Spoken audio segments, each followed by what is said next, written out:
According to Pentagon officials, Russia has fired at least 600 missiles into Ukraine. These are some of them.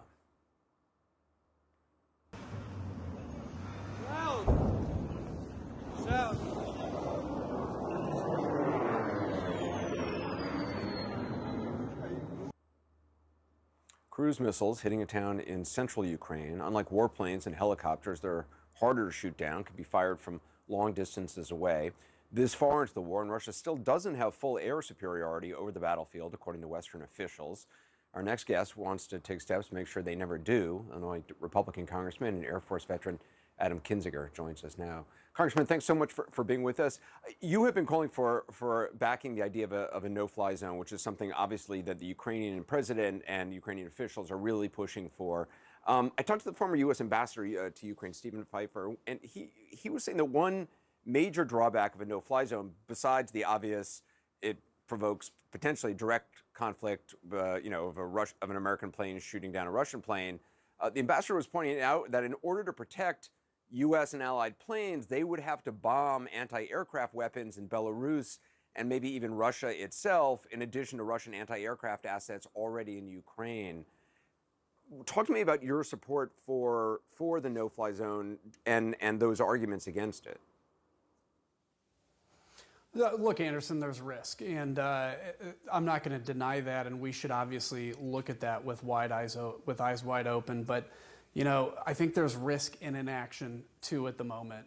What I fear in the long term is that if Russia ultimately does take control of Kyiv or all of Ukraine or most of Ukraine, and we wake up every morning and continue to see thousands upon thousands of civilians killed and all these tragic stories, there will be a moment where we decide we have to. And by that time, I think you're significantly in a much more risky spot because much more Russian equipment will be moved in. And I want to be clear, I think there's options. There's a no-fly zone over all of Ukraine. There's Western Ukraine and a humanitarian no-fly zone. I think we've done a lot as the U.S. and our allies, and so this isn't an attack on the response so far.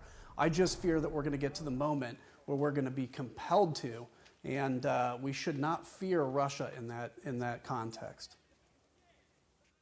You've raised two interesting ideas, which a lot of people haven't talked about. So I want to actually ask you now about them a little further. One of them, which you just mentioned, is basically kind of an air corridor, humanitarian air corridor that I guess would be, protected by U.S. planes or NATO planes or allied country planes or countries who are willing to, if it wasn't NATO per se.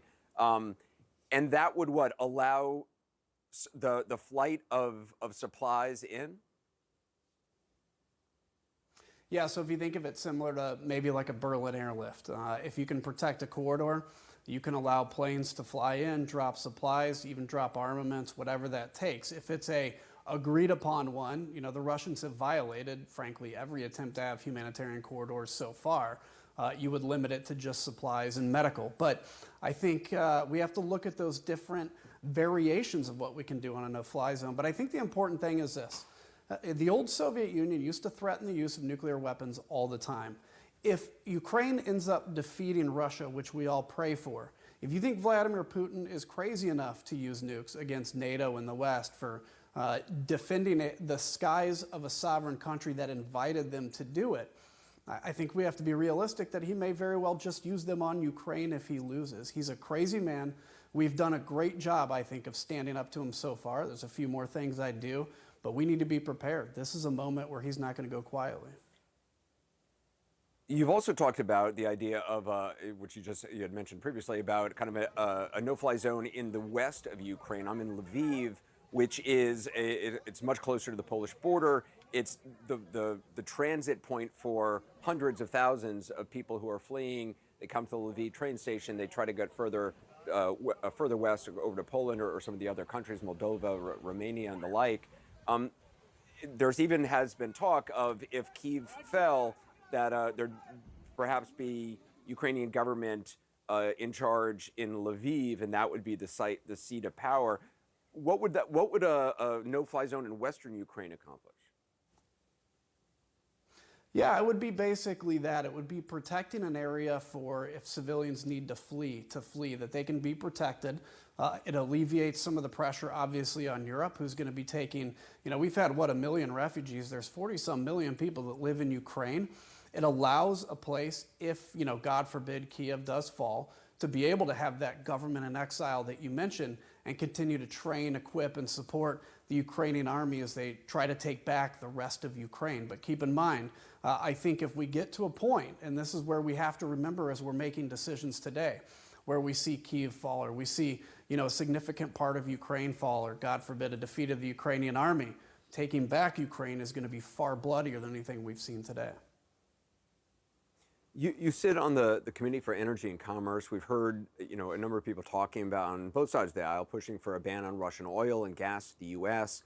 Do you agree with that idea of a ban, and do you think it's something that actually might happen? I think it's certainly gaining steam. I think it should happen, absolutely. The American people have to be ready for even higher energy prices. I think, there is an understanding of that this is in essence a small price to pay, particularly if you look at what's going on in Ukraine and you put yourself in their shoes. That's a cost of defending freedom.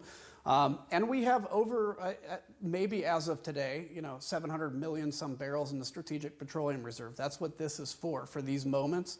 I think we have to do it. This is the one thing that Russia actually makes money on, is their energy. And so it may be painful, but I think we absolutely have to ban those imports.